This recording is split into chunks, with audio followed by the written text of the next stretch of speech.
Hello friends, welcome to defence matrix. तो आज का जो वीडियो है वो डिस्कशन और एनालिसिस वीडियो है, जिसमें हम भारतीय वायुसेना की वर्तमान स्थिति को समझने की कोशिश करेंगे और कुछ प्रश्नों के उत्तर भी खोजने की कोशिश करेंगे। तो भारतीय वायुसेना को जो सैंक्शन स्क्वाड्रन संख्या है वो 42 की है। वहीं पर अगर वर्तमान स्थिति की बात करें तो खाली 28 स्क्वाड्रन्स जो हैं वो ऑपरेशनल हैं। तो हाल ही में 33 नए एयरक्राफ्ट खरीदे गए हैं, जिसमें आपके 21 MiG-29 हैं और 12 आपके Su-30 MKI हैं।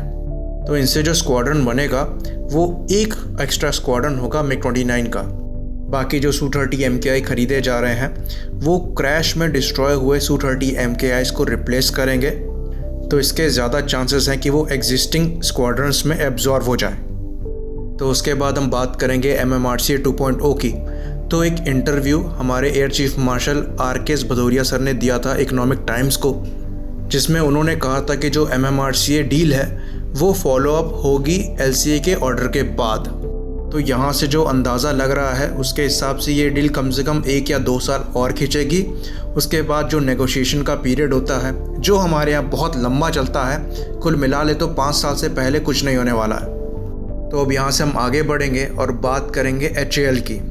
तो कुछ ही दिनों पहले HAL चेयरमैन और MD R माधवन ने एक इंटरव्यू दिया था और उसमें उन्होंने कई सारी बातों को रिवील किया था।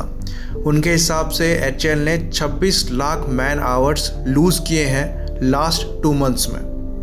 तो उनका कहना ये था कि कोविड की वजह से जो MSMEs हैं जो HAL के साथ काम करती हैं वो ओपन नहीं हो पा रही हैं, और साथ ही साथ जो मटेरियल फॉरेन से आने थे वो भी नहीं आ पा रहे हैं।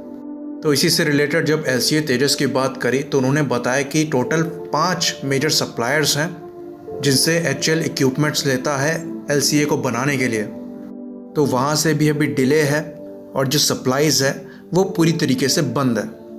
तो टोटल 16 LCA इनको डिलीवर करने हैं इंडियन एयरफोर्स को, जिसमें से इन्होंने खाली अभी तक एक ही एयरक्राफ्ट डिलीवर किया है और जो 5 एयरक्राफ्ट हैं वो अभी असेंबली लाइन में ही लगे हुए हैं।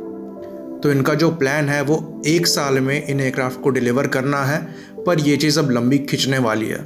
बाकी जब उनसे पूछा गया कि जो LCA की मैन्युफैक्चरिंग कैपेसिटी है उसको बढ़ाया गया कि नहीं बढ़ाया गया, तो उन्होंने इसके जवाब में कहा कि जो सेकेंड लाइन है असेंबली की वो सेटअप हो चुकी है, और जब 83 LCA के ऑर्डर मिल जाएंगे तो वो 16 एयरक्राफ्ट पर ईयर के हिसाब से मैन्युफैक्चर करना चालू कर देंगे। यानी कि अभी तक ये नंबर उससे काफ़ी कम है। आगे बढ़ते हुए उन्होंने ये चीज़ कही कि वो एक्सपेक्ट कर रहे हैं कि जो ऑर्डर हैं वो अक्टूबर या दिसंबर में दे दिए जाएंगे इसी साल। तो ऑर्डर देने के बाद एयरक्राफ्ट की डिलीवरी में कम से कम 3 से 4 साल का समय जाएगा, जिसके हिसाब से ये एयरक्राफ्ट 2024 से पहले भारतीय वायुसेना की सर्विस ज्वाइन नहीं कर पाएंगे। बाकी प्रोजेक्ट्स की बात करें तो कोविड की वजह से काफ़ी ज़्यादा सप्लाईज जो हैं वो रुकी हुई हैं, और जो स्पेयर्स रशिया से आते हैं वो भी नहीं आ पा रहे हैं। तो जो Su-30 के ओवरहॉल और रिपेयरिंग के लिए मटेरियल आने हैं वो आ नहीं पा रहे हैं, और उनकी ओवरहॉल और रिपेयरिंग भी रुकी हुई है। बाकी अगर ALH ध्रुव फैमिली की बात करें तो उनमें जो शक्ति इंजन लगा है उसके भी जो स्पेयर्स फ्रांस से आते हैं वो भी नहीं आ पा रहे हैं। तो उसके प्रोडक्शन को भी इन्होंने अफेक्ट किया है। यहाँ पर आपके इंडिजनाइजेशन की जो पोल है वो खुल जाती है। तो जो आपके इंडिजिनस प्लेटफॉर्म्स हैं जैसे कि आपका ध्रुव हो गया और तेजस हो गया, उसमें काफ़ी भारी मात्रा में विदेशों के कंपोनेंट्स लगे हुए हैं जिनकी सप्लाई कोविड जैसी सिचुएशन में अफेक्ट हो जाती है। तो यहीं पर आप इमेजिन करिए कि अगर वॉर जैसी सिचुएशन आ जाए तो यहाँ पर हम बहुत बुरी सिचुएशन में फंस जाएंगे, क्योंकि जो हमारे एयरक्राफ्ट ओवरहॉल और रिपेयर के लिए पेंडिंग है वो स्पेयर्स के अभाव की वजह से सर्विस ज्वाइन नहीं कर पाएंगे, और जो आपकी मैन्युफैक्चरिंग है इवन इंडिजिनस वेपन्स की वो भी एकदम ठप पड़ जाएगी। तो अभी जो 12 Su-30 MKIs के ऑर्डर दिए गए हैं अगर उनकी बात करें तो उनको HAL को ही मैन्युफैक्चर करना है उनके नासिक प्लांट में। तो महाराष्ट्र कोविड से बहुत ज़्यादा इफेक्ट हुआ है और जो नासिक प्लांट है वो अभी बंद चल रहा है।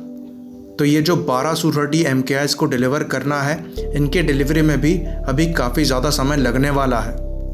तो इनकी जो डिलीवरी है वो 1 साल में बिल्कुल ही नहीं हो पाएगी।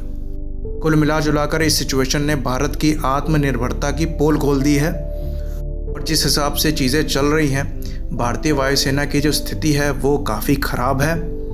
तो अगर यहाँ से चीज़ों को समझते हुए भविष्य में ध्यान नहीं दिया गया तो ये सिचुएशन भविष्य में भी मौजूद रह सकती है। इसी बात पर इसे ख़त्म करेंगे। लाइक करिए, सब्सक्राइब करिए। जय हिंद।